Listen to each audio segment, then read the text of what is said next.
Check out that Bear Whitetail Hunter. Beautiful bow in a sense. Can't find those in the new archery shops anymore. I mean, I guess you see them on the used shelf. Anyway, that was a really big deal to get one of these things back when I was 14 years old. So here's the review everybody's been waiting for. The Bear Whitetail Hunter. Look at this baby right here. Very, very generous brace size. I'm guessing 8 to 9 inches. It's a huge brace size. So this must be a very forgiving bow. Has a unique way of setting the poundage. There's actually a dial here. You put your little hex wrench or Allen wrench in, and you can turn these and set it up to 60 pounds. So this is a 60-pound wonder for sure.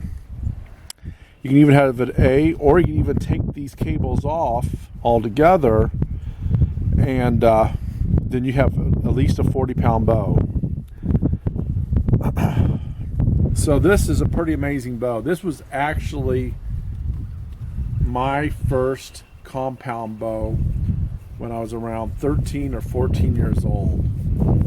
12 to 14 years old, just to be clear on that. So we're talking early 80s. So late 70s, early 80s when this bow came out.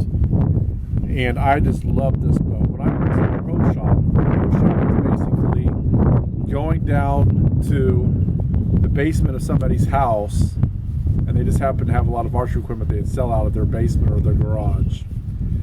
And I got it restrung maybe a decade ago, and I still shoot it occasionally. And this is kind of, so I'm going to give you my review on it. You can see it's still in pretty good shape for as old as it is.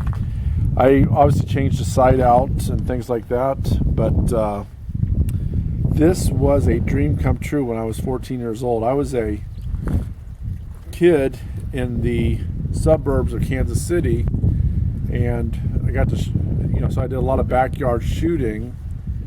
Always wanted to take a deer or turkey like that, but life went on and I didn't get to do that until middle age. So I shot this bow a lot in the backyard of my house. My dad even tried to humor me. He wasn't a hunter himself, but he took me out to the woods and we played around trying to find a deer or turkey, but we didn't really know what we were doing.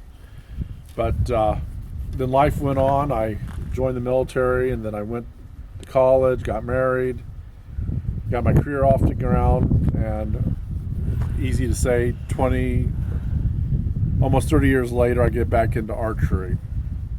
And in a serious way, as you can tell from my videos. So that was my midlife crisis, is to get serious about archery and hunting and things like that. And it's been a really great addition to my life. But anyway, I still like shooting this bow occasionally. And let's just shoot it through the chronograph and see what it does. I'll give you my impressions as we shoot it. So here's our 380 grain arrow. Let me turn on the chronograph.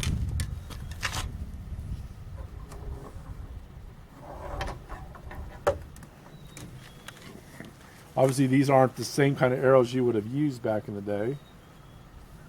I tended to use this big, heavy aluminum arrow, so this might be quite a bit lighter. I'm going to have to turn the knock since it's going to go off the riser. Use my fingers. We got 202 feet per second. Let's shoot it again. And that's with a 380 grain arrow at 60 pounds. So we're talking nearly 100 feet per second slower. Let's try again.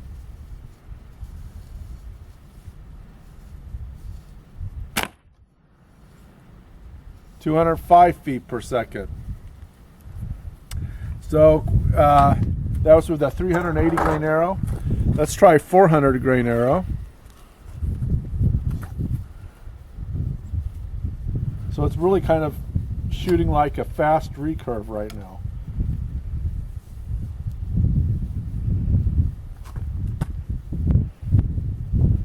.400 grain. Well, got 202 on that one again. Let me, I'm gonna shoot a little bit lower through that chronograph again. Boy, the brace height looks huge, doesn't it?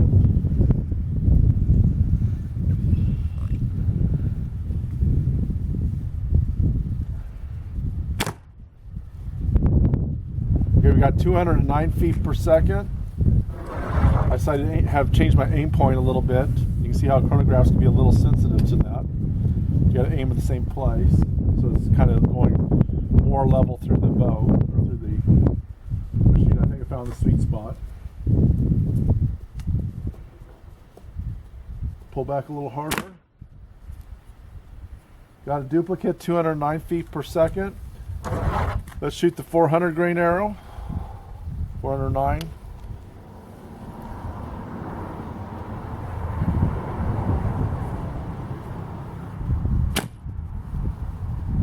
$205, so we dropped a little bit, but not too bad actually. Let's try the 655 grain arrow.